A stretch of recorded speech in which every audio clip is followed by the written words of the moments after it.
no se han puesto a pensar que esta tierra es de nosotros y no del que tenga más.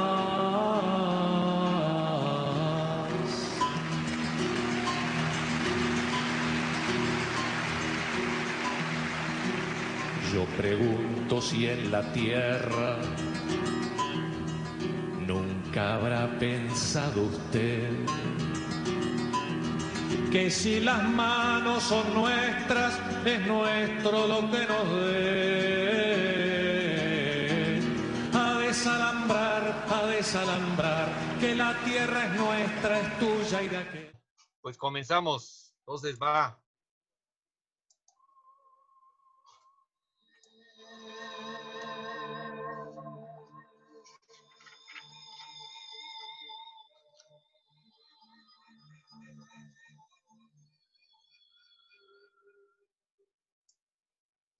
Percibo lo secreto, lo oculto. Oh vosotros, señores, así somos. Somos mortales. De 4 en 4, nosotros los hombres, todos habremos de irnos. Todos habremos de morir en la tierra. Como una pintura, nos iremos borrando. Como una flor, nos iremos secando aquí sobre la tierra. Como vestidura de plumaje de ave de zacuán, de la preciosa ave de cuello de hule, nos iremos acabando. Meditadlo, señores, águilas y tigres, aunque fueras de oro, también allá iréis, al lugar de los descarnados. Tendremos que desaparecer, nadie habrá de quedar.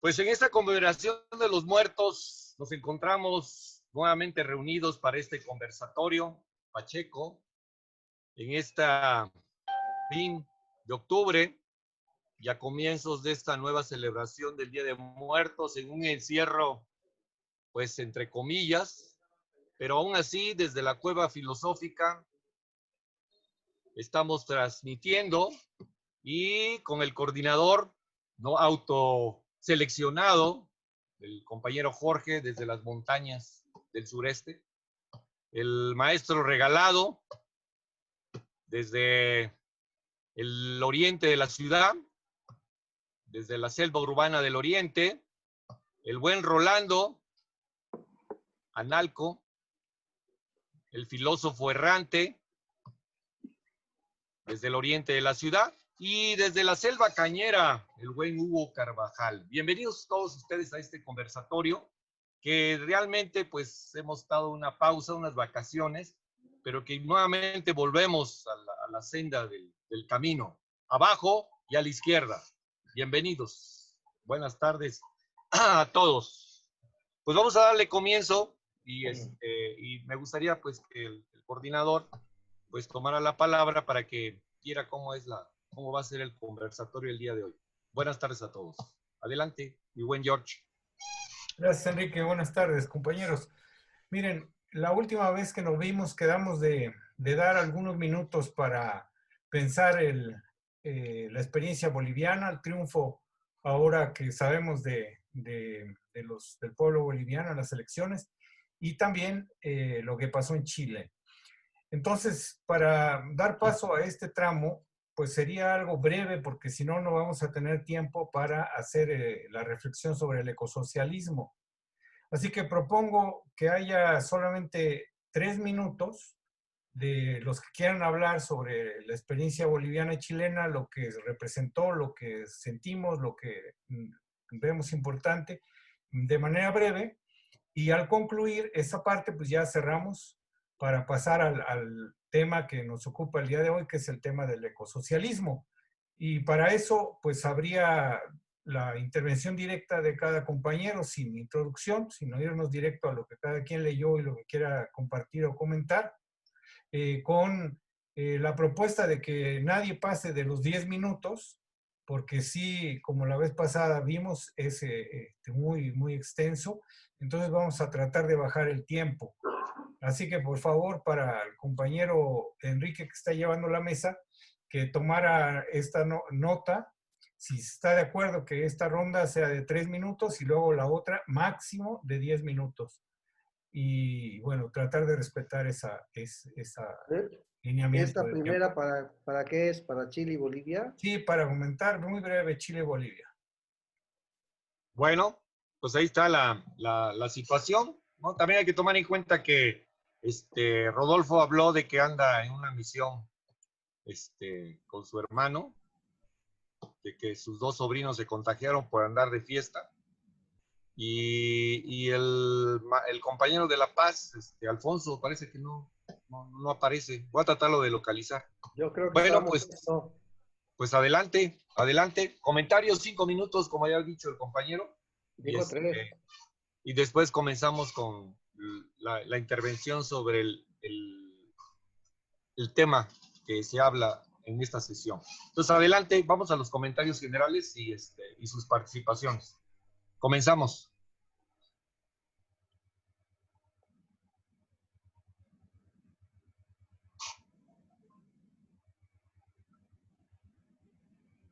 Parece que se pasmaron, mis amigos. A ver. Bueno, yo estoy esperando que alguien diga, pero si quieren. Sí. Pues adelante, mi buen Hugo. Dale. Adelante, caminante. Son dos movimientos muy importantes dentro del esquema de la democracia burguesa electoral, pero que con las mismas herramientas de ese esquema, el pueblo boliviano recuperó el gobierno, número 1. Segundo, no puede tirarse en la hamaca porque la derecha no descansa, no duerme y es de lo peor. Utiliza cualquier herramienta con tal de continuar con su trama de intereses ególatras y mezquinos. Ya que estamos hablando de la festividad de los muertos y todos santos, intereses de muerte, finalmente. Hace tiempo en un congreso internacional donde participó el LZLN, estaban concluyendo los participantes. Estaba Boaventura de Sousa, estaban entre otros, comentando que el proyecto de la derecha o del imperialismo yanqui, del capitalismo rapaz, depredador y perverso es un proyecto de muerte, pues, que luchar contra el neoliberalismo, capitalismo, todo eso, mercantilismo, es luchar en favor de la vida. Y la derecha no respeta, por supuesto, nada, ¿no? Aunque marca las reglas del juego y pierde, como en Bolivia, como en Chile ahora, va a despotricar y va a echar mano de todas las armas, herramientas que tenga y que no tenga, y le vale un soberano comino cuánta gente se lleva entre las patas. Por eso hay que estar sumamente atentos. Y miren ustedes, si estos movimientos que a nosotros no nos acaban de satisfacer porque se quedan pues en la superficie, decimos, no van a la radicalización del asunto, provoca en esta derecha internacional y local una amalgama de negatividades y de berrinches entripados. Dice mi suegra una frase muy interesante que ustedes se van a aprender ahora. Están haciendo chile con la cola. Y ilustra bien. Si es su movimiento, repito, les causa todos esos entripados y berrinches, ¿qué será uno que venga en serio empujando, radicalizando el asunto? ¿Nos podemos imaginar? De ahí, este sería el tercer punto. No podemos ningunear estos movimientos por superficiales que sean, por avance que representen, por empuje que están manifestando, porque se están prestando a la democracia burguesa electorera, porque con las mismas herramientas está ganando espacios. No podemos ningunearlos, no podemos. Por eso dije que Alfonso tal vez está resentido y molesto, creo yo, es mi punto de vista. A ver si podemos hablar con él. porque sintió que nos fuimos muy duro contra López Obrador aquí en México. Recuerden cuál fue su reacción. Y no le falta una dosis de razón, no le falta. Tenemos que ser más, pues más considerados, pues, más considerados. Eso de negar, así, no, la chingada, dale madre esto. Espérate, hijo. Se van ganando espacios, trincheritas pequeñas y eso, ¿no? Se van obteniendo. No las ninguneemos, no las despreciemos, no las tiremos por la borda. Obviamente, me preguntan a mí, yo no quiero que regrese el PAN, por supuesto, ni el PRI tampoco, ni ninguno de los otros partidos adláteres parásitos del Verde, del PSD, de todos ellos. No, por supuesto que no. Y tenemos que cerrar filas, tenemos que empujar, tenemos que criticar, sí, pero empujar también. Chile, ahora voy con Chile rapidito, Chile ha hecho un esfuerzo terrible, los jóvenes chilenos, hombres y mujeres, muchos de ellos que ni siquiera estaban en la época de Allende, no tienen 40 años. Acuérdense, 73 son 47 años ya. Uno tienen 30, 32, 18, 20. Les han contado sus padres todo lo que pasó, pero han reaccionado. Ya se instaló y los chilenos están furiosos. En Bolivia, el tal Fernando que anda con su Biblia bajo el brazo, puede que la religión funciona como un aparato ideológico muy importante. La Biblia bajo el brazo, la Yanin Áñez también anda con su Biblia, justificando sus estupideces con la Biblia y la religión, utilizando en su favor. Eso sería tema de otra cosa. Y en Chile igual, Pinochet no comulgó de las manos del Papa Juan Pablo II, un papa que se sumó a estos regímenes totalitarios, estúpidos y dictatoriales. ¡Qué barbaridad! Hay muchas cosas que decir sobre esto. Pero bueno, ya empezó. Aquí hay unos chilenos que colaboraron mucho con Correo del Sur. Ya son gente mayor, esos sí son gente mayor, tienen 75, 80 años.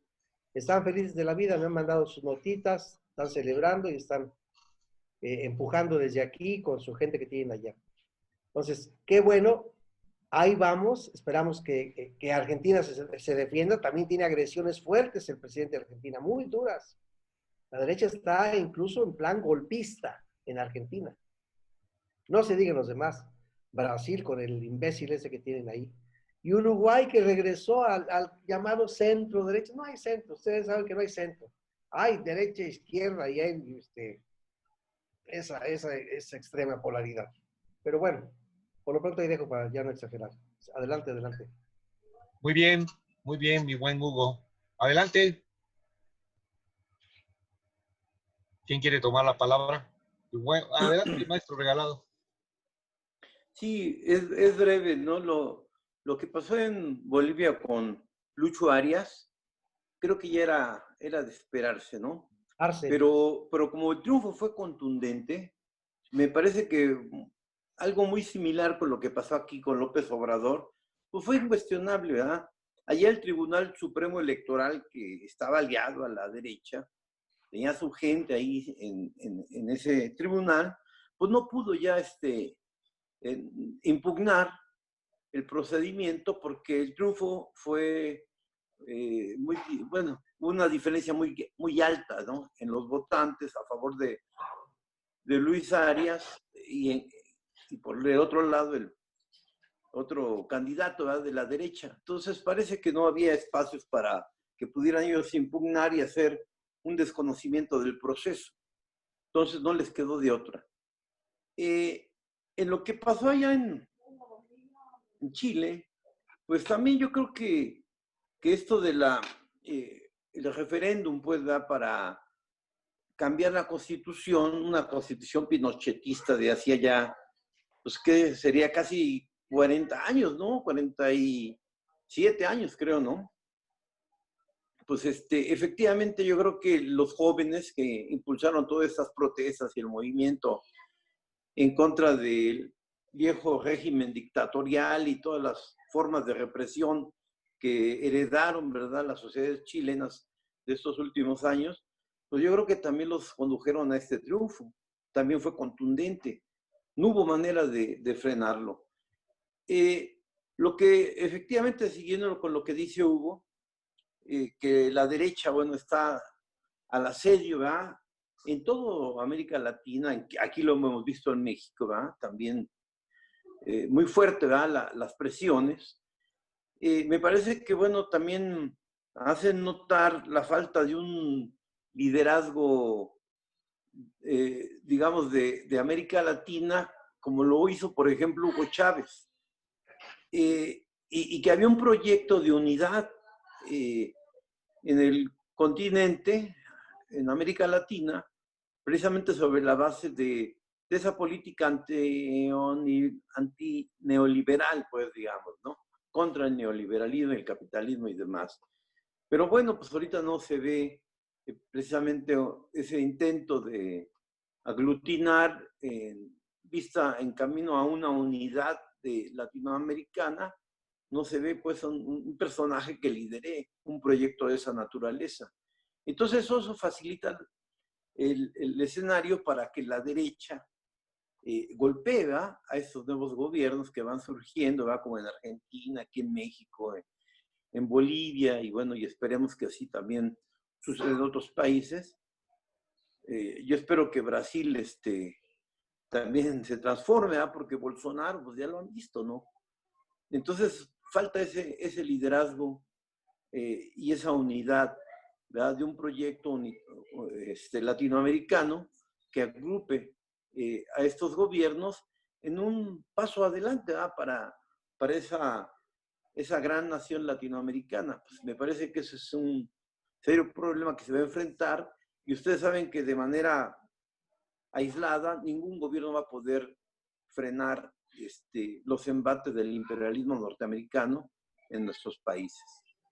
Bueno, hasta ahí le dejo en ese comentario. Muy bien, mi compañero regalado. Entonces, adelante con los demás invitados a este conversatorio. Maestro Zarco.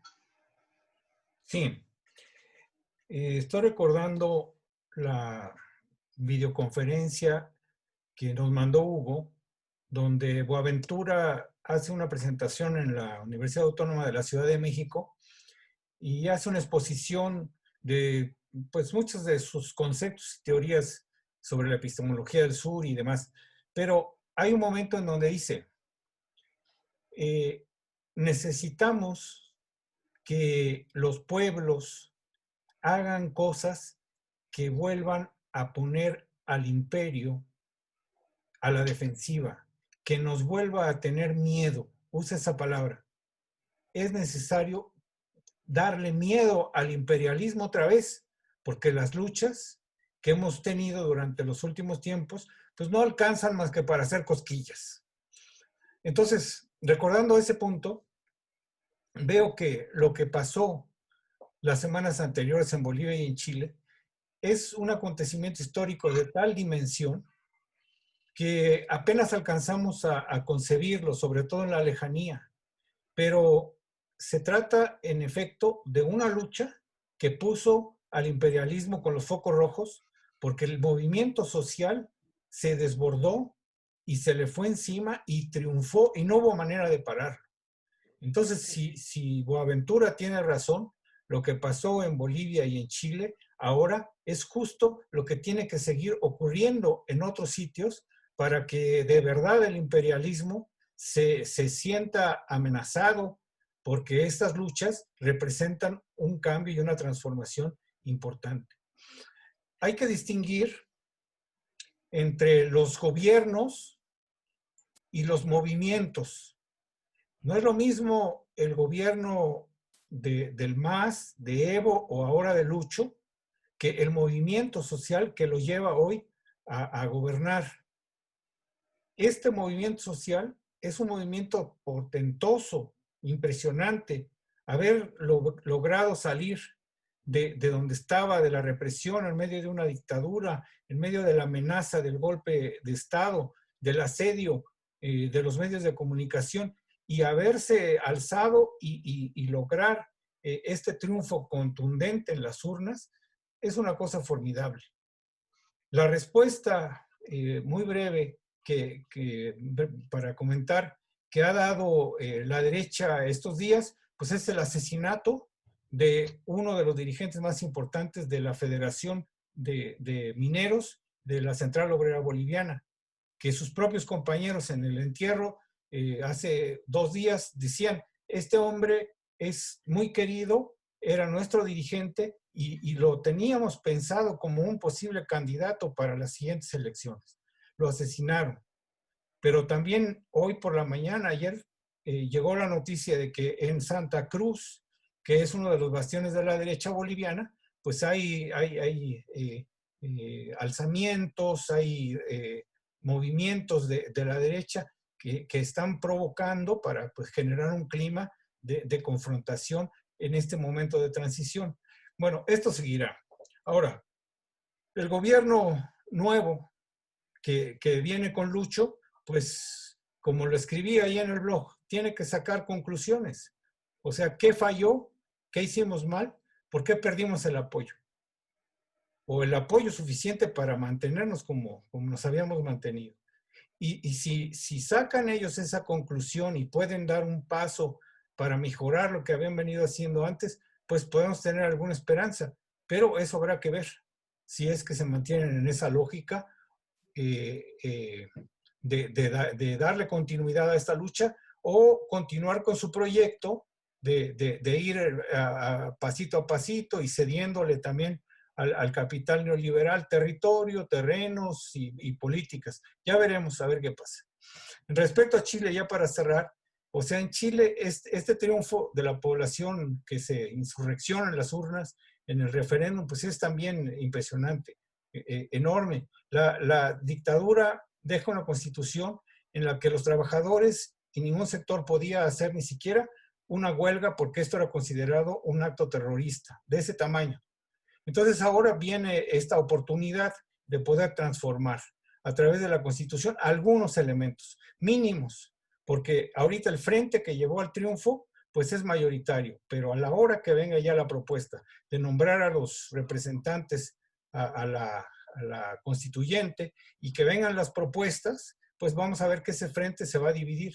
Y la derecha tiene 20% de la votación, que es un voto duro, más lo que logre obtener en el siguiente periodo. Entonces, para lograr que en esa constitución haya las mejoras fundamentales en la salud, en la educación, en la vivienda, los derechos de los pueblos, el Estado plurinacional, todo eso, pues va a ser muy, muy difícil. Pero vamos a ver hasta dónde llega ese movimiento. Bueno, hasta ahí. Gracias, compas. Muy bien, muy bien. Rolando, no sé si quieras agregar algo a esta.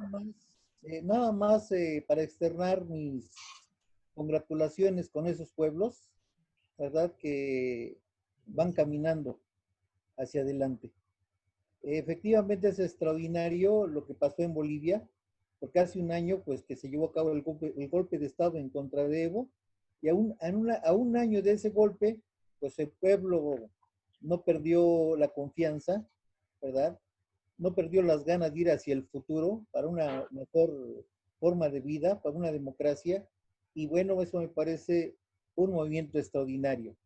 Creo que el imperialismo ahorita está débil, de tal manera que cuando el imperialismo se debilita, el capitalismo se debilita, tenemos más chance los pueblos subordinados, los pueblos latinoamericanos y otros pueblos del sur del mundo, de poder desarrollarnos de una manera más plena.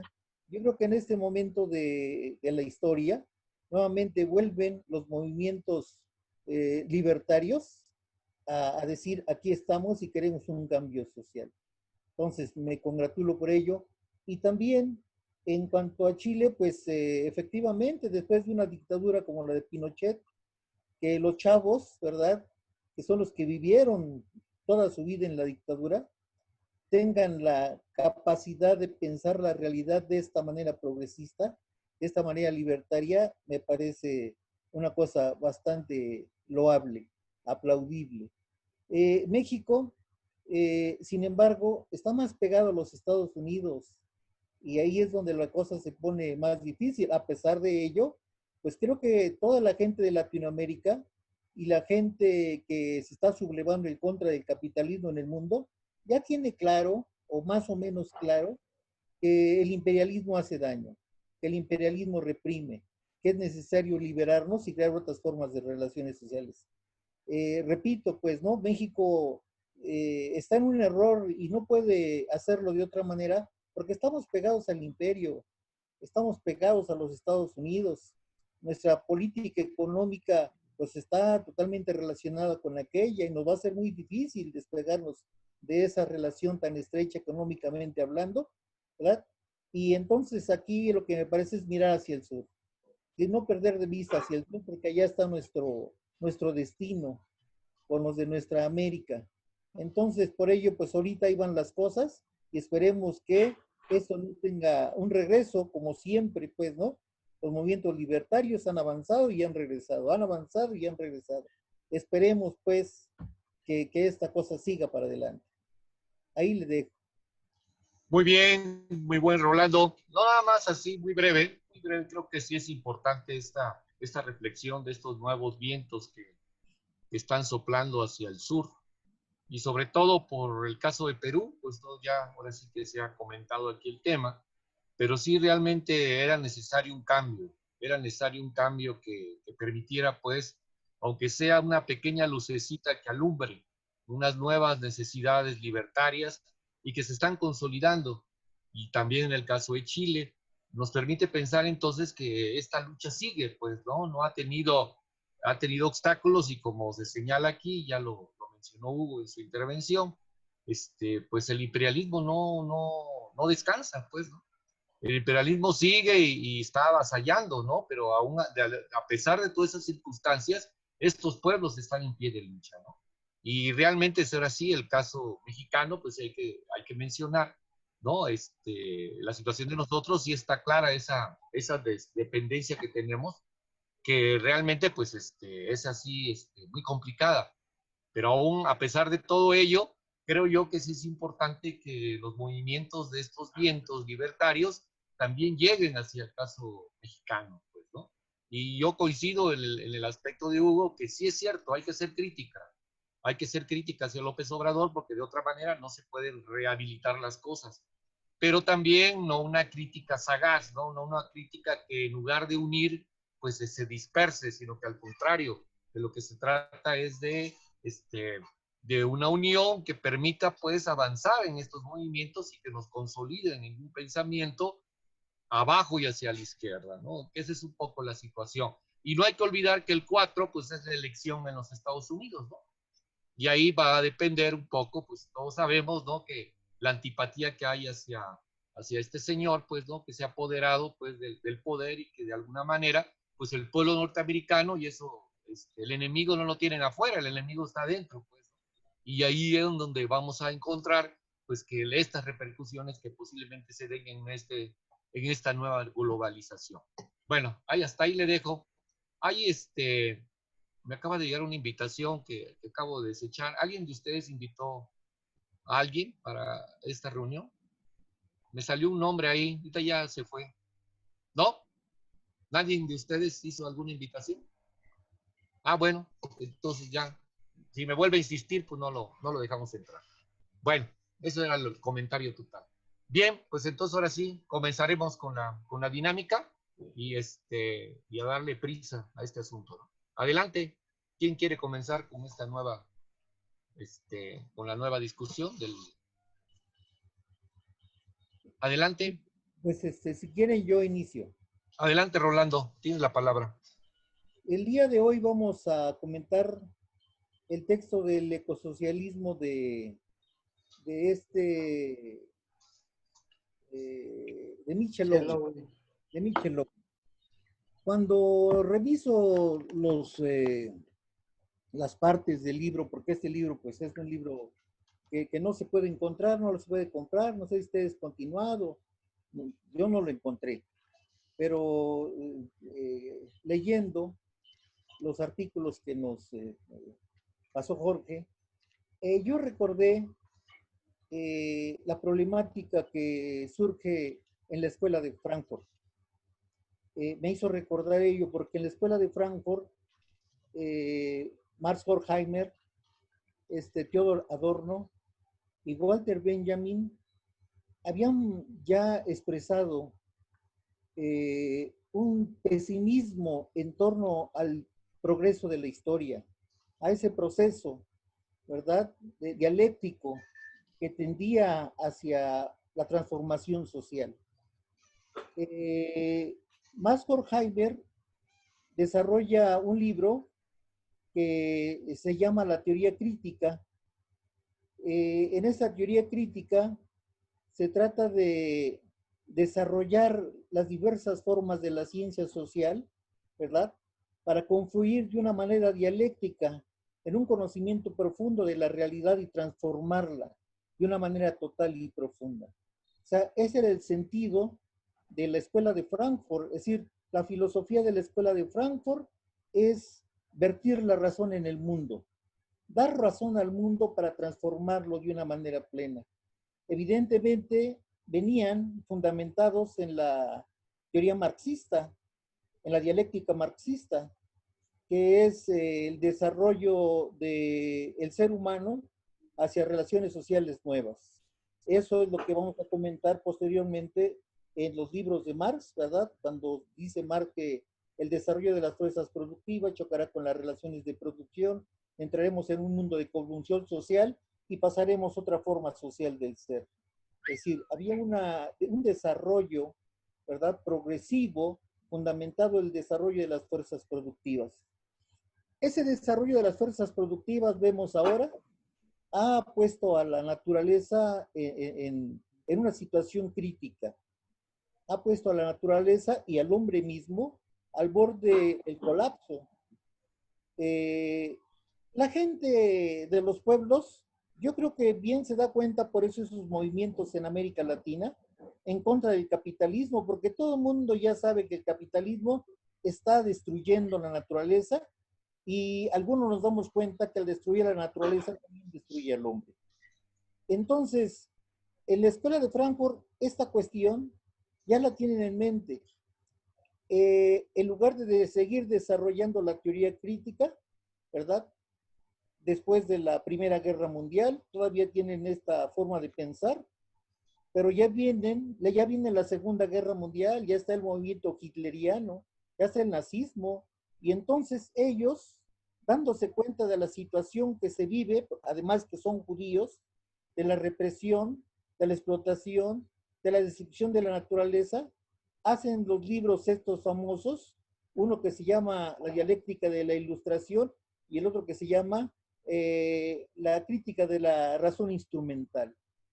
En la dialéctica de la ilustración vierten la teoría de que el hombre está destruyendo la naturaleza, de que el proceso histórico no va a formas sociales mejores del ser, sino que el proceso histórico va hacia va hacia un callejón sin salida. Va hacia un callejón sin salida y el hombre entonces no va a tener posibilidad de crear una vida diferente. Entonces, en la concepción de los integrantes de la Escuela de Frankfurt, hay un pesimismo tremendo por la situación a la que tiende el capitalismo. Ese desarrollo progresista, fundamentado en el desarrollo de las fuerzas productivas, de la ciencia y de la técnica, va a la catástrofe. Y hacen una crítica entonces, ciertamente a la razón que surge con el capitalismo, a la razón que surge con Descartes, ¿verdad? El que voy a dudar de todo, del que no voy a dudar es de que estoy dudando, por tanto pienso, luego existo. Cuando Descartes dice, todo lo que digamos en torno de la realidad, tenemos que comprobarlo, tenemos que expresarlo en fórmulas matemáticas, tenemos que cuantificarlo. Esa razón burguesa, esa razón que surge con Descartes y se desarrolla de una manera plena en el siglo de la Ilustración, ¿verdad? Por eso es el pensamiento, la filosofía de la Ilustración, que es la expresión más elaborada filosóficamente hablando. Newton, Kant, Hegel, etcétera, ¿verdad? Expresan ciertamente ese proceso de desarrollo, pero también de destrucción de la realidad. Entonces, dándose cuenta de esta situación, estos filósofos judíos de la Escuela de Frankfurt se vuelven totalmente pesimistas, ¿verdad?, de esa concepción dialéctica revolucionaria marxista y dicen que no hay ninguna solución, que el hombre está destruyendo la naturaleza que el hombre se está destruyendo a sí mismo y habría que hacer una autocrítica de la razón burguesa. Habría que hacer una crítica de la epistemología burguesa. Habría que hacer una crítica del paradigma científico burgués, porque esta ciencia, ¿verdad?, que ha servido para dominar, para controlar, para someter a la naturaleza y al hombre, ¿verdad?, va a terminar destruyéndolos. Pero no nada más, porque ya en la dialéctica de la Ilustración, más Horkheimer y Adorno hacen una crítica no nada más a la razón ilustrada, de la Ilustración, sino hacen una crítica a toda la razón. Y dicen incluso que el problema no está nada más en la razón, sino está en el mito mismo, ¿sí? En el mito mismo, que es el pensamiento que surge cuando aparece el ser humano. Dicen, en el mito mismo está en el problema. Y este problema del mito es que en el mito el hombre trata de dar cuenta, de definir, ¿no? Trata de simbolizar, de comprender míticamente la realidad, pero en ese momento al comprenderla, definirla, ¿verdad?, al expresarla, la está ya dominando de alguna manera, la está sometiendo. Y del mito se pasa a la razón, ¿verdad? Ustedes recuerden el pensamiento filosófico de Aristóteles y de Platón, que querían tener un conocimiento absoluto de la cosa. Problemático el que se meten con los sofistas, pero bueno, trataban de comprender la realidad y de someterla racionalmente. En la Edad Media, bueno, en la Edad Media hay un impasse de ese proceso de desarrollo, de progreso de la razón, pero en el capitalismo, es como el capitalismo es el lugar donde efectivamente la razón toma fuerza. Esa razón que se viene desarrollando de la filosofía toma fuerza. Encuentra un método más preciso de comprender la realidad, de someterla, y este desarrollo, desde ese momento, pasando por la Ilustración, siglo XVIII, hasta ahorita, ha llegado al método científico, a la técnica que surge con esta forma de pensar, ¿verdad?, a destruir, a someter a toda la realidad. De tal manera que nos encontramos, ¿verdad?, en una situación de colapso. Vemos la naturaleza cómo se está destruyendo. Miles de especies han desaparecido, ¿sí? Los casquetes polares se están derritiendo. El clima está cambiando. Entonces las cosas se están poniendo muy difíciles para el ser humano, ¿verdad? Entonces es necesario recapacitar qué es lo que el hombre tiene que hacer.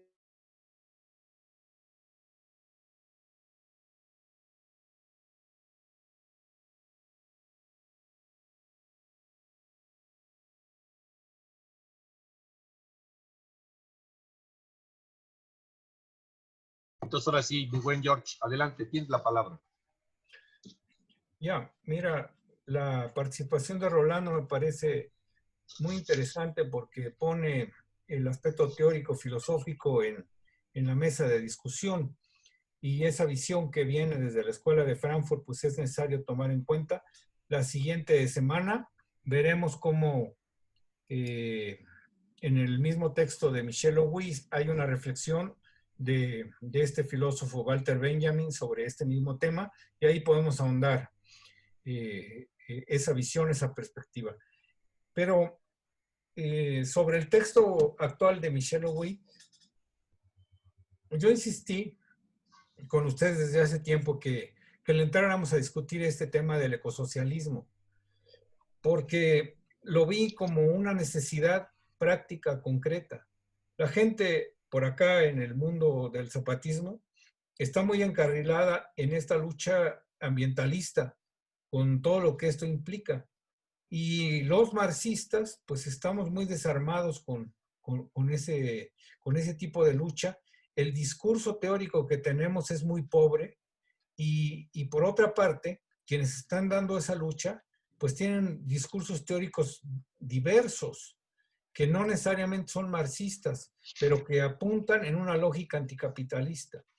Entonces, para mí apareció como una necesidad repensar desde el marxismo cómo podemos incorporar esta lucha por la naturaleza, por el medio ambiente, desde una perspectiva materialista.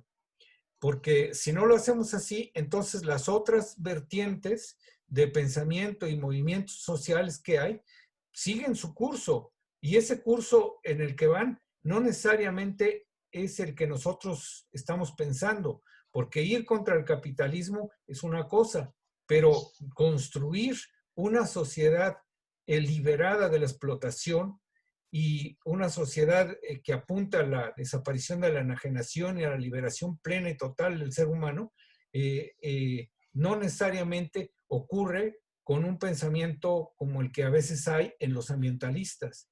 Entonces, por eso me pareció importantísimo que tomáramos este tema. Ahora, lo hacemos a través de un autor marxista que pues conoce el tema y estamos hablando de un texto del año 2010, 2011, pero de Michel Houy desde el 2004. Encontré una entrevista que él hace al dirigente de la Cuarta Internacional, a Ernest Mandel, para preguntarle en torno a este tema. Entonces es interesante cómo desde el 2004 Michel Houy está muy interesado en este tema de la cuestión de la naturaleza y cómo el marxismo lo ha abordado.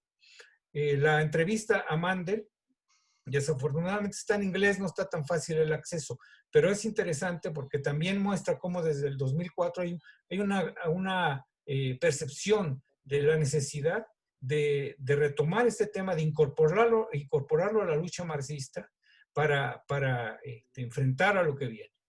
Ahora, el texto de Michel Houy que tenemos enfrente nos está planteando varias cosas. Primero nos dice que en esta lucha ecosocialista hay varias vertientes y entonces nosotros desconocemos, al menos yo desconozco esas perspectivas de cómo son manejadas.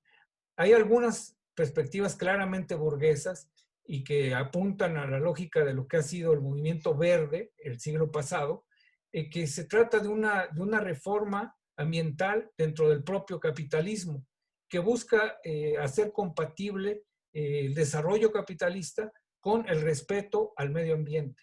Entonces, ese tipo de movimientos y de propuestas teóricas han tenido mucho éxito en Europa y no tanto en América Latina, pero allá lograron llegar a los parlamentos, construyeron partidos verdes fuertes y ya han empujado sus demandas, de manera que incluso hay legislaciones que restringen al capitalismo más brutal para que se abstengan de ciertas prácticas.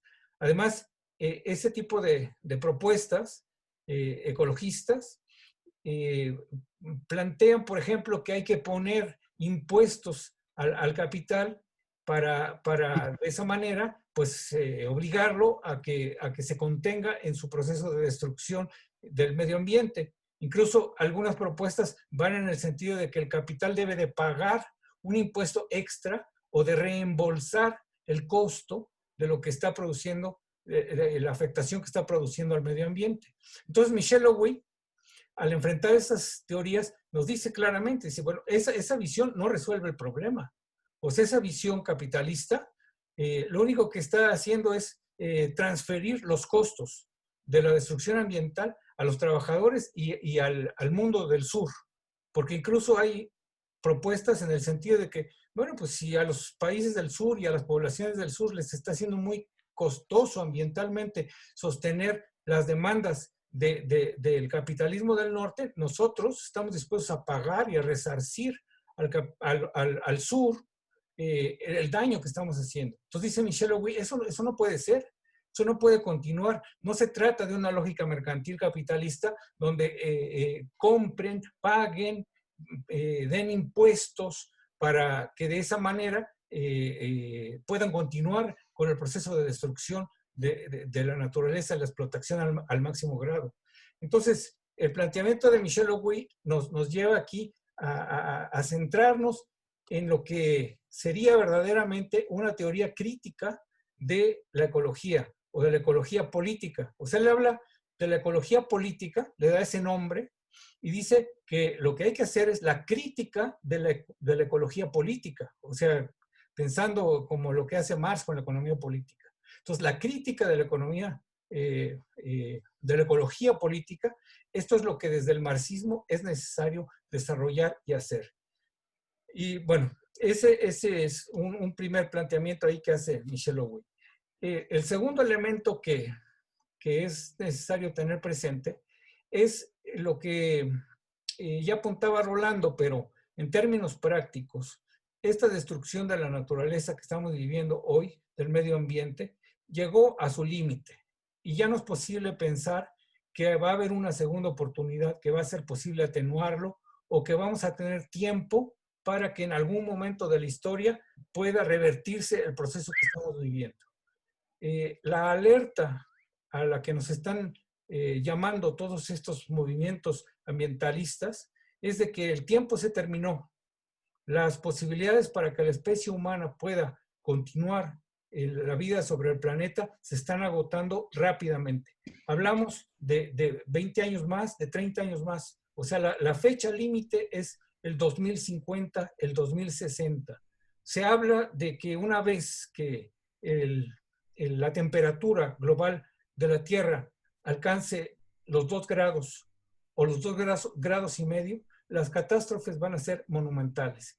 Y esto está calculado que ocurrirá en el 2050, en el 2060.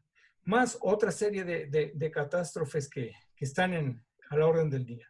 Por eso, frente a esa realidad que ahorita no vamos a mencionar con detalle, el punto para nosotros es, como marxistas, ya no podemos ser tolerantes con posiciones intermedias, que nos digan que, bueno, vamos a avanzar en una situación de un capitalismo verde o de un capitalismo democrático o de un capitalismo humano, pero que al mismo tiempo siguen con políticas destructoras, despiadadas de la naturaleza, que la van a acabar más pronto de lo que esperamos. Ya no podemos tolerar eso.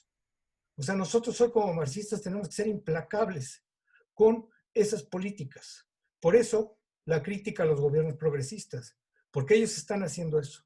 Y también López Obrador. O sea, no es el afán de estar en desacuerdo con estas experiencias y darles alguna oportunidad para que avancen y logren algunas cosas, sino es la urgencia humana de que esto se tiene que detener.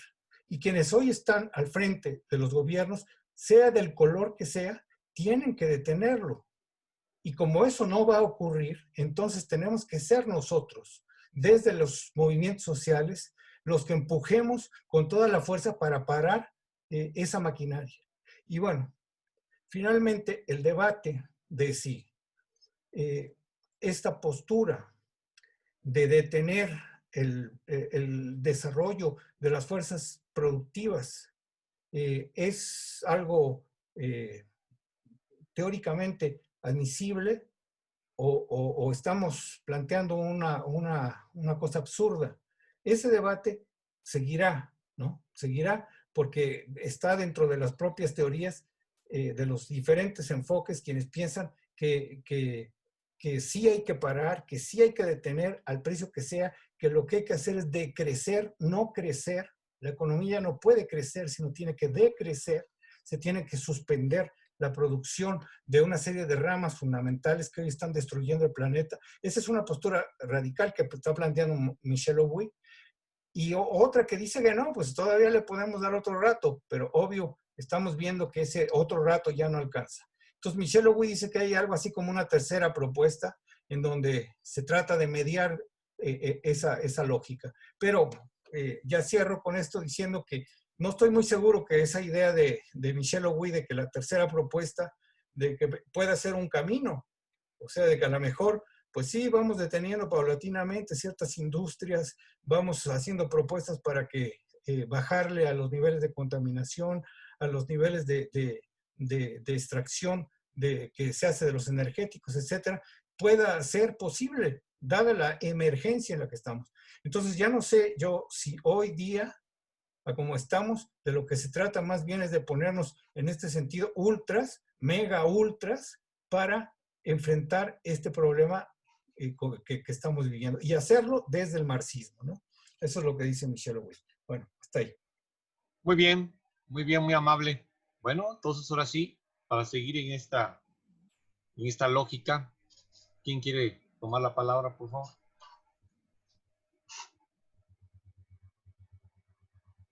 Adelante, regalado. Sí, me pareció muy interesante lo que plantea en su texto Michel Lowey del ecosocialismo. Hay varias citas que repite con mucha frecuencia que ni Marx ni Engels desarrollaron estas ideas ecológicas, tanto de lo que concierne a la destrucción de la naturaleza, del medio ambiente, de la tierra, ¿no? Del producto de la tierra y todo esto, que no las desarrollaron. Y menciona varios textos que todos conocemos muy bien, ¿verdad? Por ejemplo, habla de los manuscritos económicos del 44, habla de los Grundrisse, del Capital, hasta del programa de Gotha. De Engels habla del papel del trabajo en la transformación del mono en hombre, de la dialéctica de la naturaleza. No recuerdo cuál es más, ¿no? Pero me parece interesante porque efectivamente, mencionando precisamente este texto de los manuscritos del 44, dice Michel Lowey que precisamente este dominio de la naturaleza, del que refiere frecuentemente Marx, es una cuestión que remite al conocimiento de las leyes de la naturaleza. Ustedes recuerdan que incluso desde los griegos, ¿verdad? Ese conocimiento de las leyes de la naturaleza era precisamente lo que colocaba al hombre por encima de los demás seres, pero precisamente por esa capacidad de producir instrumentos y herramientas que permitían ese dominio sobre la naturaleza. Pero que en esa interacción con la naturaleza, el hombre va moldeando su imagen. Esto viene precisamente de Hegel, pero bueno, Marx lo toma ahí los manuscritos, cuando habla de la objetivación, ¿verdad? Que el hombre se objetiva en los productos de su trabajo, que al volverse un ser activo, productor y transformación del mundo natural, del objeto, ¿verdad? Externo, el hombre también queda representado en el objeto y así, ¿verdad? Él como sujeto del proceso de producción también se convierte en objeto de su propia representación, ¿verdad? Se ve reflejado en los productos de su trabajo y por lo tanto se convierte en objeto. El hombre es sujeto y objeto en este proceso de producción. La naturaleza entonces, cuando Marx habla, por ejemplo, de que el hombre es un ser natural o un ser natural humanizado, habla precisamente de esa unidad, ¿verdad? Entre el hombre y la naturaleza. Nunca habla de una disociación, ¿verdad? De una separación, sino de la unidad entre el hombre y la naturaleza. Bueno, ahí Marx defiende precisamente esta relación íntegra que hay del hombre y la naturaleza. No de su destrucción, obviamente, ¿verdad? Esto, aunque no lo desarrollan críticamente, ¿verdad? Lo que hoy vemos, ¿verdad? Como este capitalismo salvaje efectivamente ha hecho, precisamente en lo que refiere, por ejemplo, al suelo, a la tierra, a la madre tierra. No hablamos de la Pachamama desde que empezamos a tomar estos conversatorios. Él habla de que, incluso también de la depredación de los bosques. Esto lo menciona Michel Lowey del texto de Engels del papel del trabajo en la transformación del mono en hombre, ¿verdad? Habla a Engels como un defensor de la naturaleza y contra la depredación de los bosques. Habla de un ser natural, del hombre como un ser natural humanizado. Decía yo que implica esa unidad entre el hombre y la naturaleza, esa integración del hombre con la naturaleza. Ahí efectivamente vemos que todo lo que está mencionando Jorge en relación a esta situación que nos obliga a tener una posición ultra defensora, ¿verdad? del medio ambiente, pues efectivamente hace necesario que como señala el mismo título de Marx de los Grundrisse, ¿verdad? Él habla de que esto, que es el borrador del Capital, habla de los elementos fundamentales para la crítica. O sea, Marx nada más proporciona efectivamente las bases, esos elementos fundamentales para el desarrollo de la crítica. El marxismo no es una teoría acabada, es una teoría abierta a estos desarrollos, y en este terreno de la ecología creo que habría mucho que aportar, como está haciendo aquí Michel Lowy. A mí me gustó mucho el texto, precisamente porque hay un espacio muy fecundo para el desarrollo de estas reflexiones, ¿verdad? En base a las tesis de Marx y de Engels, desde luego también. Por ejemplo, él menciona del Capital, algunas partes, habla que la industria y el comercio proveen a la agricultura los medios para agotar el suelo.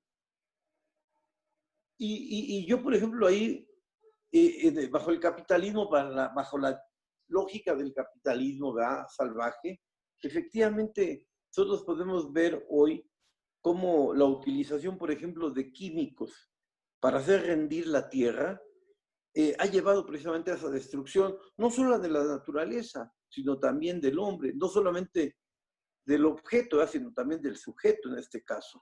Entonces, hay una destrucción total a la que ha conducido este proceso de explotación de la tierra, del suelo, del medio ambiente, que arrastra obviamente al hombre también, al hombre en general, ¿verdad?, como ser genérico. Y esto efectivamente ha sido una cuestión que no se ha abordado mucho, ¿no? Pero aunque desde la perspectiva del marxismo me refiero, pues, ¿verdad? Dice también en ese texto del Capital, ¿verdad?, menciona aquí Michel Lowy, que la producción capitalista no desarrolla entonces la técnica y la combinación del proceso de producción social, más que socavando al mismo tiempo las dos fuentes de donde emana toda riqueza, la tierra y el trabajador. O sea, ese proceso de destrucción, decía yo, efectivamente, de destrucción capitalista, ¿verdad?, sobre la tierra como medio de producción fundamental, ¿verdad?, para la humanidad, también acarrea también la destrucción del trabajador, ¿verdad? Yo por eso mencionaba que la utilización de estos químicos, yo lo veo como una cuestión muy preocupante, ¿verdad? Porque, por ejemplo, allá donde yo conozco en Veracruz, que se utilizan muchos químicos para el cultivo de las tierras, cuando arrojan esos químicos, que creo que algunos de ellos están prohibidos en otros lugares del mundo, pero aquí sí son utilizados, ustedes van viendo cómo, por ejemplo, al arrojar los químicos en la tierra, y en una zona donde llueve mucho, estos químicos son arrastrados a los arroyos, de los arroyos a los ríos y de los ríos al mar, y todo se contamina, ¿no? Entonces, hay una destrucción total, ¿eh? Hoy ya no hay nada que pescar.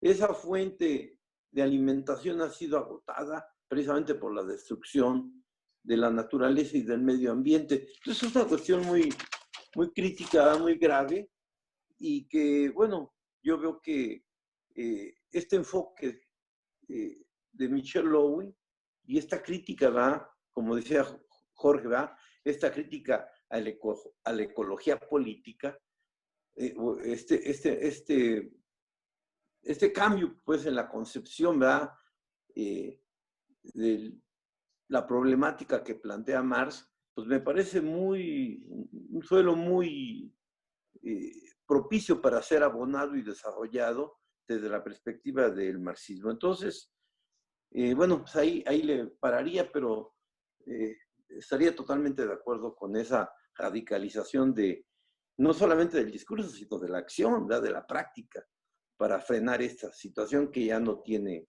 vuelta de hoja. Hasta ahí. Muy bien, mi maestro regalado. Tiene la palabra el compañero Hugo. Adelante.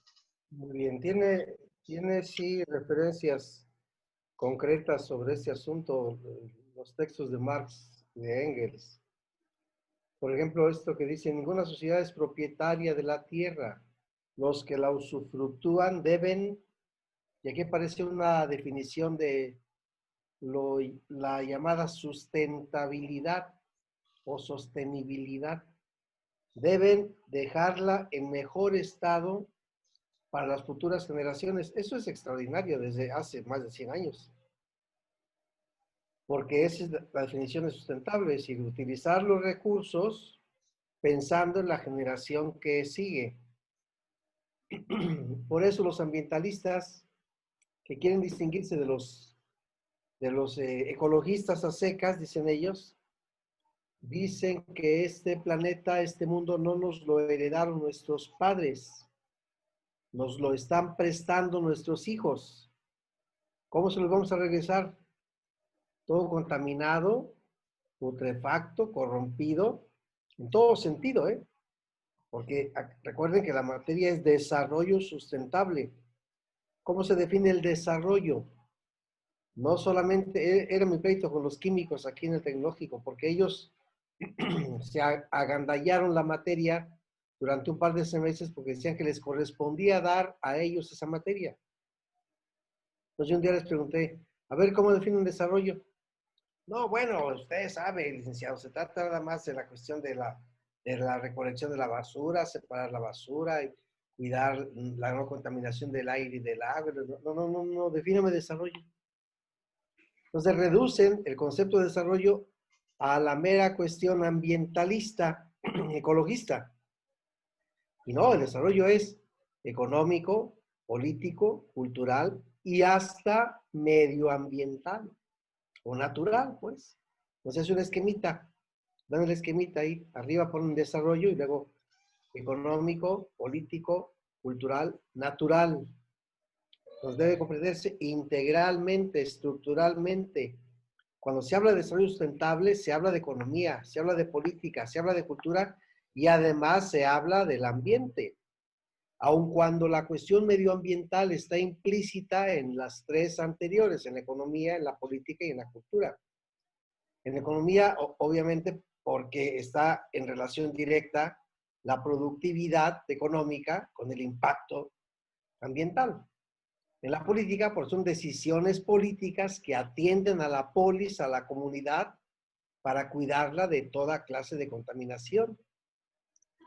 En la cultura, porque finalmente un pueblo culto es un pueblo que cuida, culto, de cultivo, de culto, de cultura, que es todo. Así definió un día la UNESCO cultura. ¿Qué es cultura? Todo, todo, es decir, es comida, es vestido, es símbolos, son tradiciones, son leyendas, y es el lenguaje como la institución cultural por excelencia. Entonces, si entendemos desarrollo así, estructuralmente, integralmente, economía, política, cultura y medio ambiente, podemos definir desarrollo sustentable en ese sentido y hacer un paradigma, como dice Michel Lowy, un paradigma nuevo, radical, una ruptura radical con la civilización capitalista y la construcción, la edificación de un paradigma nuevo. ¿Qué transformaciones deben darse, pregunta él, en el sistema actual para que resulte compatible con la salvaguarda de la naturaleza? Y bueno, Marx define ese asunto cuando habla de dejarle mejor estado para las futuras generaciones. Engels, en el papel del trabajo, ¿qué dice? La naturaleza toma su venganza cada vez que hacemos cosas contra ella, porque no hemos caído en la cuenta que no estamos en la naturaleza. No hemos llegado a insertarnos en la naturaleza, no, somos naturaleza. El animal es naturaleza, el hombre, ser humano, es naturaleza. El animal produce, el hombre produce. El animal trabaja, el hombre trabaja. Son semejanzas. Ahora bien, el animal trabaja solo cuando tiene necesidad. El hombre trabaja aun cuando no tenga necesidad. El animal toma lo que la naturaleza le da, el hombre fuerza a la naturaleza a darle más. El animal se adapta a la naturaleza, el hombre transforma a la naturaleza. Pero como él a su vez es naturaleza, a sí mismo se transforma. Es una cuestión interesante, dialéctica. Todo lo que hagamos en favor, en contra de la madre naturaleza, de la Abya Yala, de la Pachamama, de la Gaia, lo hacemos, lo estamos haciendo en contra nuestra.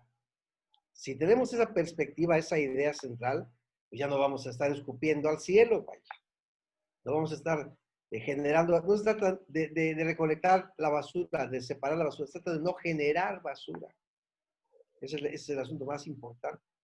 Entonces, esto está ligado con un cambio radical, con una transformación radical de la sociedad actual, que es perversa, no solamente es depredadora y salvaje, es perversa, porque este capitalismo mercantil tiene impactos culturales.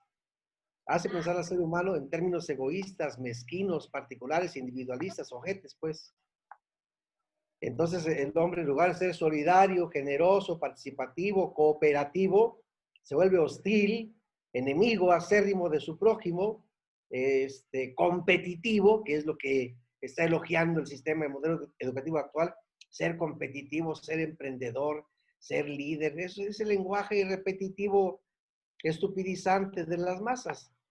No se trata de eso, se trata de ser cooperativo, solidario, generoso. El ser educado es el más cooperativo, el más solidario, el más generoso. Eso ya lo señalaba Albert Einstein en un texto que se llama ¿Por qué el socialismo? La educación actual pretende hacer al ser humano más competitivo. Está equivocada. Trata de hacerlo más solidario, más generoso, más auténtico y que entienda a su prójimo no como una amenaza, sino como una promesa. Es el asunto más interesante que aparece en la construcción de un sistema distinto, no tan solo distinto, contrario, radical. Y en eso estamos. Es decir, empujar hacia allá, vaya, ¿no? Sin caer en contradicciones. Es decir, las contradicciones vamos a estar siempre, van a estar a la vista, por supuesto, y van a generar una riqueza distinta en tanto que nos ayudarán a ir haciendo metas próximas para no perder de vista la meta remota. Metas inmediatas para no perder de vista la meta lejana, la meta distante. Eso nos va a ayudar mucho en ese sentido. Entonces, ecología, medio ambiente, política, economía, cultura están integradas en lo que se llama desarrollo sustentable. En cuanto a la escuela de Frankfurt, efectivamente, la conclusión es pesimista. Por eso definían a un pesimista como un optimista bien informado. ¿Quién es un pesimista? Un optimista bien informado, decía. Pero observen la premisa anterior. ¿Qué dice la escuela de Frankfurt? Dice, si continúa el ser humano con estas estupideces que está cometiendo, obviamente va a la destrucción. Vaya, estamos a un paso del abismo. ¿Vamos a dar un paso adelante? Como decía aquel de la buena y mala noticia, compañeros, tenemos una buena y una mala noticia, sí. ¿Cuál es la mala? Estamos a un paso del abismo. Y la buena, hemos dado un paso adelante. Entonces, ¿dónde está nuestro aporte, vaya? Eso es lo interesante de estos textos que estamos discutiendo para ir concluyendo poco a poco con metas próximas, metas incluso inmediatas, sin perder de vista la meta lejana. Y que esperamos no sea tan lejana, porque ya nos estamos tardando. Y dijera mi compadre, ya estamos viernes, casi sábados. Adelante. Muy bien, buen Hugo. Bueno, pues hay 3 puntos centrales que me gustaría comentar. Perdón, aquí. Es importante tener en cuenta este concepto que ya se está trabajando del decrecimiento. Es muy importante el concepto de decrecimiento. No se trata de crecer, porque el impacto es fatal, sino ahora de crecer, porque hay suficientes reservas para ir de crecer y tomar medidas serias e impedir la continuidad del impacto ambiental que está destruyendo al planeta y nos está destruyendo. Entonces, el decrecimiento es un concepto que hay que revisar, que hay que estudiar, que hay que compenetrarnos sobre él. Adelante. Muy bien. Bueno, pues para de alguna manera empezar esta segunda ronda, sí quisiera antes de iniciarla, la segunda ronda, porque ya, qué bueno que tenemos una continuidad ya más elaborada con con tiempos, pues, ¿no? Y eso nos permite, pues, de alguna forma, pues, consolidar los pensamientos más sólidos, ¿no? Entonces, ya nada más haría 3 señalamientos que me interesa retomar. El primero sería la vigencia de la reflexión filosófica. Y aquí entraría esta idea que me parece muy, muy interesante de Rolando, de recuperar esta idea ontológica, ¿no? ¿Quién soy? ¿A dónde voy? ¿No? ¿Y qué es lo que tengo? Pues, ¿no? ¿Y qué puedo hacer con eso hacia adelante? Y si realmente este planteamiento ontológico se va bajo un sustento de carácter materialista, pues implicaría realmente esa reivindicación del hombre, pero esa conciliación entre hombre y naturaleza. Ese binomio hombre-naturaleza es el que realmente está en el fondo de toda esta situación que estamos viendo, en la medida en que el hombre pues ha sido cada vez más depredador, y esta dialéctica, ¿no? Y que aquí traigo a colación este texto de Malinowski, en el cual planteaba estos 3 momentos, ¿no? De que en un primer momento la naturaleza lo ofende y el hombre trata pues de conocerla para poderla dominar, y cuando el hombre impone la razón, que es cuando viene lo de Descartes, como decía Rolando, ¿no? La razón empieza a ser la respuesta hacia toda esta industria, ¿no? Que se empieza a generar, y el hombre empieza de esta forma, pues, a tratar de no solamente de conocerla, sino que también, pues, elaborar los instrumentos que le van a permitir con la revolución industrial, pues, tener todo un dominio total. ¿Y esto qué va a implicar? Bueno, pues que hoy estamos viendo, ¿no? Que toda esta devastación, y señalaba este autor, pues ahora la naturaleza pues se vuelve en contra del hombre, ¿no? Y cada vez los desastres naturales pues van en ascenso. Frente a esta lógica, esta dialéctica, vamos a decirlo propiamente señalada, es importante entonces que la crítica marxista, pues tome posición, ¿no? Tome posición frente a este tipo, diríamos, de nuevas dimensiones problemáticas, y que evidentemente abren nuevos paradigmas. Esta idea del ecosocialismo me parece muy interesante, puesto que apunta hasta cierto punto, vamos a decirlo, a esta idea de mejorar no solamente en términos, vamos a decirlo, renovables, sino ir más allá hacia la construcción de un hombre, y ahí está la idea que siempre se ha manejado en el socialismo, de un hombre nuevo. Ahora, ¿por qué lo señalo? Porque realmente sí es cierto, ¿no? Hay varias intenciones en los países europeos, que son los países que tienen un poquito más esta serie de avances, como es Holanda, que sí me consta. Yo tuve la oportunidad de estar el año pasado en Holanda, y sí me pude percatar de que sí realmente hay un cuidado del ambiente inmejorable. Pero eso no quiere decir que realmente hayan cambiado las relaciones de producción, porque realmente todavía la gente sigue consumiendo, tirando basura, y cada vez esto va en una situación, vamos a decirlo, propiamente sin medida y sin límite, ¿no? Ahora, ¿por qué lo señalo? Porque en el caso de México es muy, muy interesante esta reflexión que quiero hacer, porque cuando entra el año pasado se hizo una campaña muy importante, porque los peces cada vez estaban, no solamente los peces, sino la mayoría, pues, ¿no? Diríamos, no solamente de los peces, sino de la fauna marina, pues había una contaminación muy importante de popotes, de bolsas de plástico, etcétera, y se vino toda una campaña de no al uso del plástico, y fundamentalmente de las bolsas.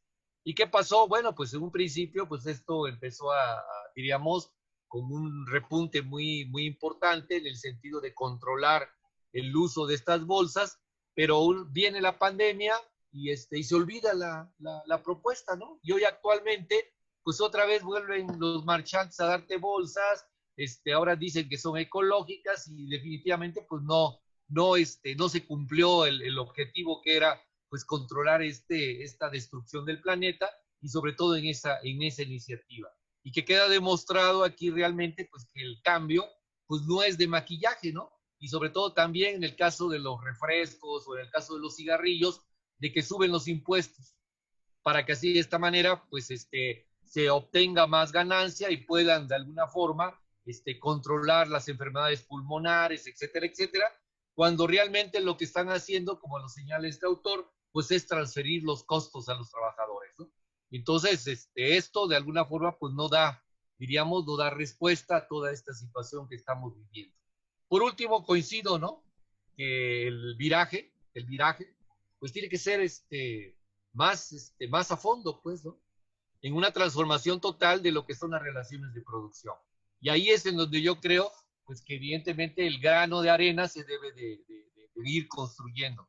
Y como estamos seguros, así yo coincido con Hugo, pues lo que nosotros podríamos de alguna forma abordar a esta problemática, pues ese sería diríamos, un pequeño adelantito de lo que las posibles generaciones que vengan puedan retomar, puesto que uno, como dice en Nezahualcóyotl, estamos de paso y nuestro paso cada vez está más acelerado y estamos más a punto, como dicen, de las canicas, de caer en el hoyo, ¿no?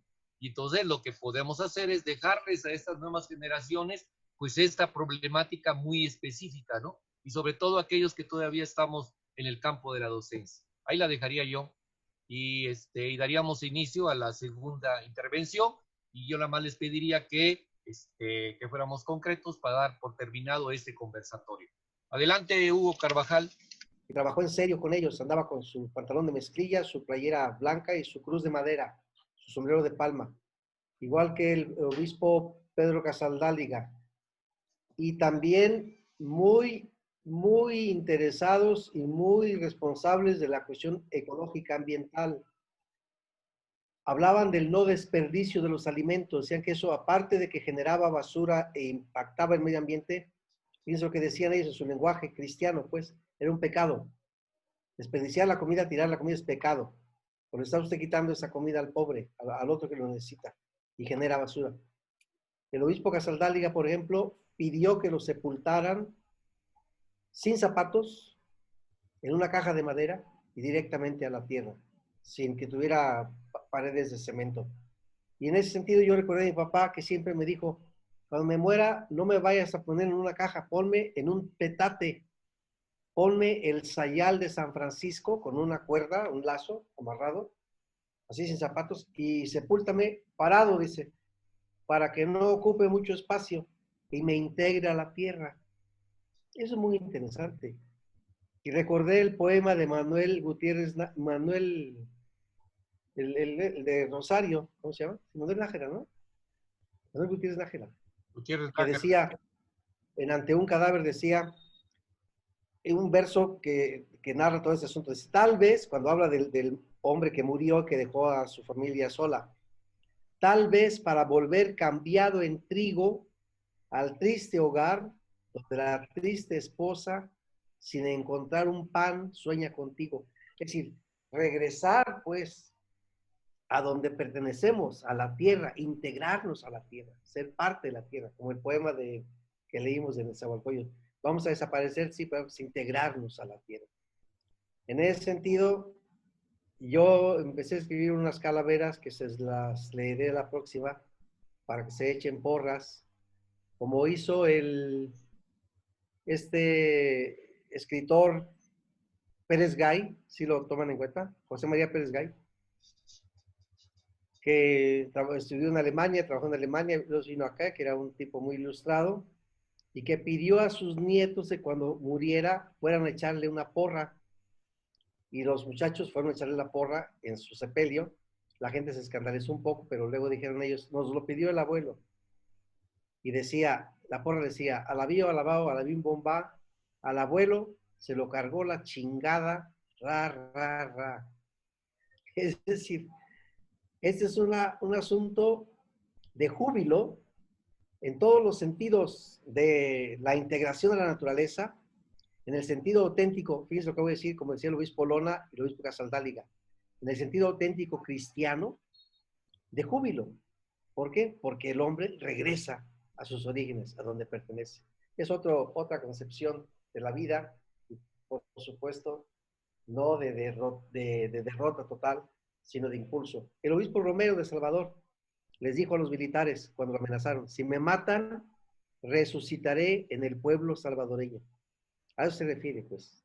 Ese es el sentido, digamos, teológico, cristiano, humanista, filosófico incluso, de todos esos trayectos que tienen que ver con nuestra naturaleza y de lo que estamos hechos. Sale, pues, consérvense. Muy bien. No, pues yo. Ok. Muy bien, mi buen Hugo. A ver, adelante, Jorge. Sí, una cosa sobre lo que está planteando Hugo.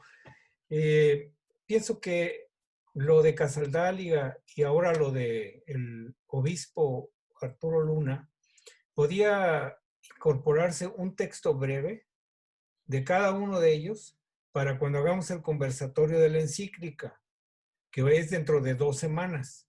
Muy bien. Entonces, la propuesta, Hugo, es que si tú puedes o conoces alguna cosa muy corta de ambos, que nos la envíes, y del texto de la encíclica, que es un texto muy grande, pues igual que seleccionaras un pedazo para que sea la propuesta que vamos a discutir en 15 días. ¿Me Entonces, puedo con esto, adelantar de la política? Vean el referente a la política, ya que estamos en eso, de la encíclica.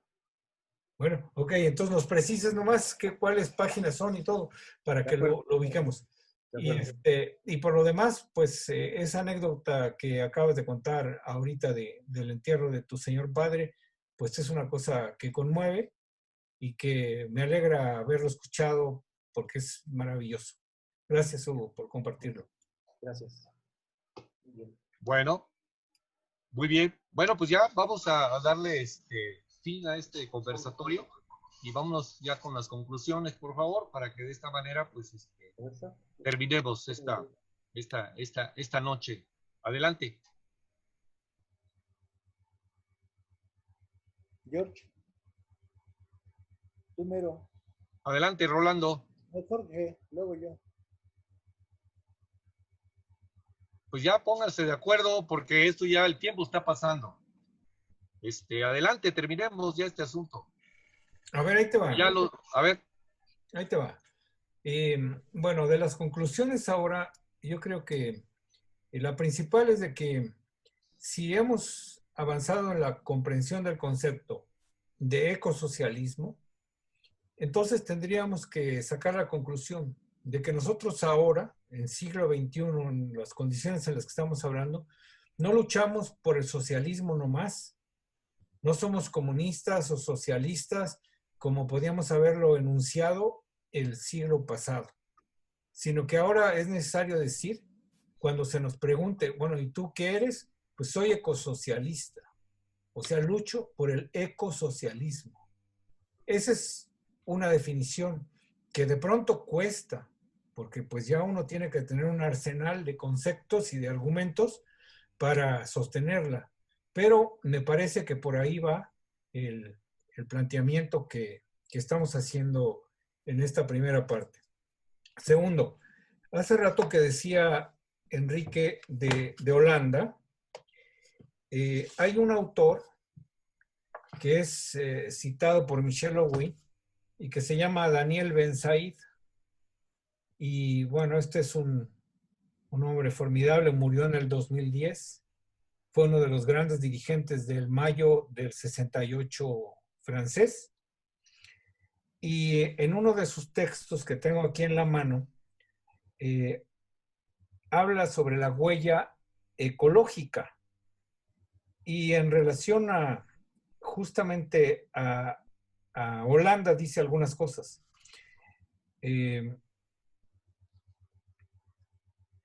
Dice, por ejemplo, cada estadounidense consume 9.5 hectáreas frente al 0.5 que consume un africano o al 5.6 que consume un europeo. O sea, para medir, digamos, esta huella ecológica que se está dejando, aquí compara Estados Unidos, Europa y África. Y luego enseguida dice, los Países Bajos, para mantener su modo de vida actual, utilizan recursos equivalentes a un territorio 15 veces el suyo. O sea, eso que nosotros hemos visto allá en Ámsterdam, quienes hemos tenido fortuna de estar ahí, y en otros sitios de Europa, cuesta eso que acabamos de leer ahorita. O sea, sí podemos pasearnos, podemos estar felices por deambular por esas hermosas calles y por esos laberintos de agua, pero todo ese mundo está costando una barbaridad para la humanidad, ¿no? Y entonces eso es lo que está ahorita a reflexión. A fin de cuentas, si este planeta puede continuar en este siglo, va a ser porque se logre que los pueblos del mundo le impongan al norte global una reducción brutal de su producción y de su consumo. O sea, es en el norte global donde esto tiene que ocurrir. O sea, en el sur global no hay comparación. Ahorita acabamos de ver, por ejemplo, ¿no? Con el caso de África. Y habría que ver con América Latina. Pero si en el norte global no se da esta reducción tremenda de la producción y del consumo, pues no tenemos esperanza. Ahora, por último, en Francia, en el año 2018, se dio una tremenda lucha contra un aeropuerto, igual que aquí contra el de Atenco, nomás que en París. Entonces la gente se sublevó, tomaron los territorios, las tierras que correspondían al aeropuerto y le impidieron al Estado francés construir el aeropuerto. Después de una lucha de un año, se suspendió el proyecto y ahora en esas tierras hay comunas en los afueras de París. O sea, los que ocuparon se apoderaron de esos territorios y los hicieron para sembrar la tierra en un sentido ambientalista. Bueno, eso parece increíble, pero sucedió ahí en París, ¿no? Y el movimiento de los chalecos amarillos que se dio casi espalda con esta lucha contra el aeropuerto, también tiene todas estas reivindicaciones. Eso es lo que alienta, porque no es solamente Bolivia, Chile, sino que también hay dentro del propio monstruo estos movimientos poderosos que vienen de abajo que le están poniendo un freno, pero un freno definitivo, no es cambia el aeropuerto de lugar, sino no al aeropuerto, no más aeropuertos. No podemos tener más aeropuertos, ni más aviones, ni más carros, ni más fábricas, ni más refinerías, ni más petróleo, ni más gas. O sea, eso se acabó. Ese es el punto que nos queda como tarea decir, si es en serio esta lucha ecosocialista, tenemos que ser capaces de decir no a todo eso y luchar con todas nuestras fuerzas, porque otra cosa no resuelve finalmente el problema. Bueno, hasta ahí. Muy bien, gracias. Ahora sí, Rolando, conclusiones, por favor.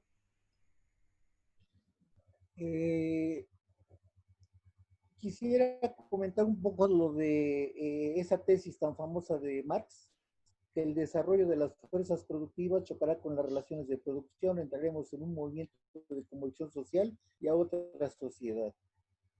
Evidentemente Marx no vivió los destrozos que iban a causar ese desarrollo de las fuerzas productivas dentro del modo de producción capitalista. Ahora, creo que la cuestión no está en el desarrollo de las fuerzas productivas, más bien está en las relaciones de producción. El desarrollo de las fuerzas productivas ya ahí está. Unas nuevas relaciones de producción son las que guiarían el qué hacer con esas fuerzas productivas. La cuestión de la ciencia lo analizamos en el curso. La ciencia es neutral.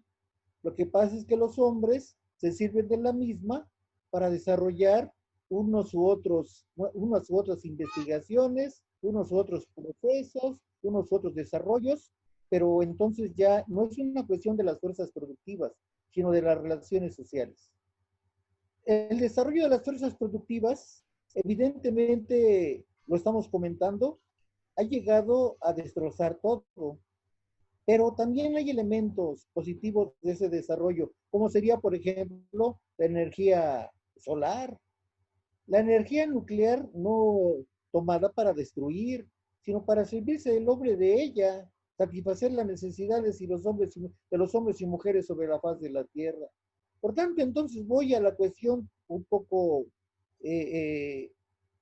ontológica, filosófica, ¿verdad?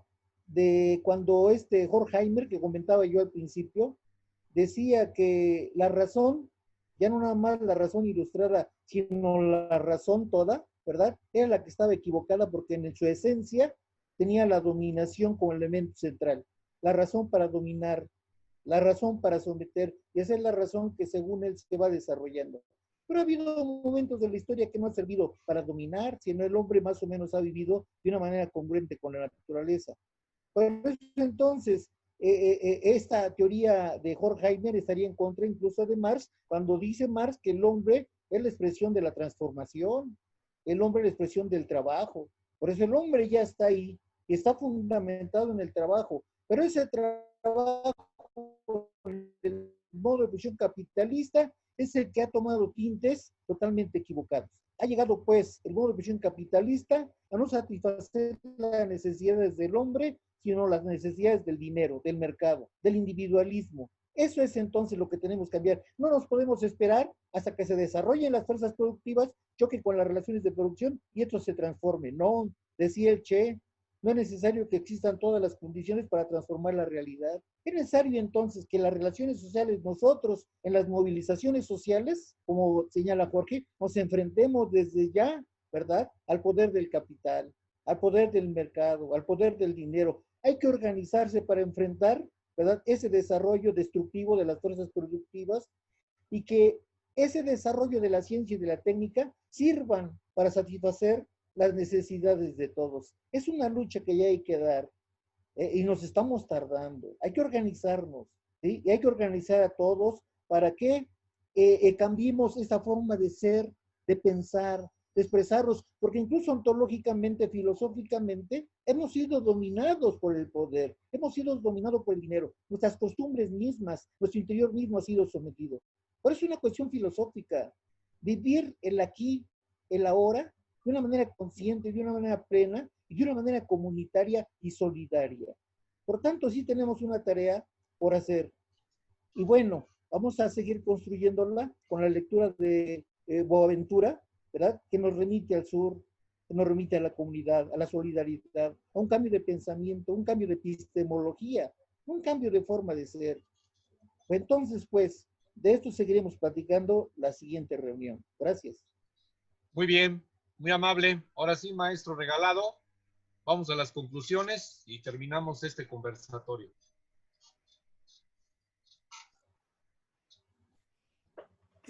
No, pues yo nada más quisiera concluir mandándoles un saludo y bueno, yo creo que para la próxima sesión revisaré algunas otras ideas que están aquí en los textos. Entonces, les mando un abrazo y pues ahí hay que cuidarse, compañeros, porque esto está, estos contagios están más fuertes, ¿eh? Viene una oleada fuerte. Bueno, gracias. Bien, pues ahora, bien por todos. Entonces, pues les damos las gracias a todos muy cordialmente, a toda esta banda pacheca de haber participado en este conversatorio sobre el ecosocialismo. Buenas noches a todos y estamos en comunicación. Sale pues, gusto en verlos.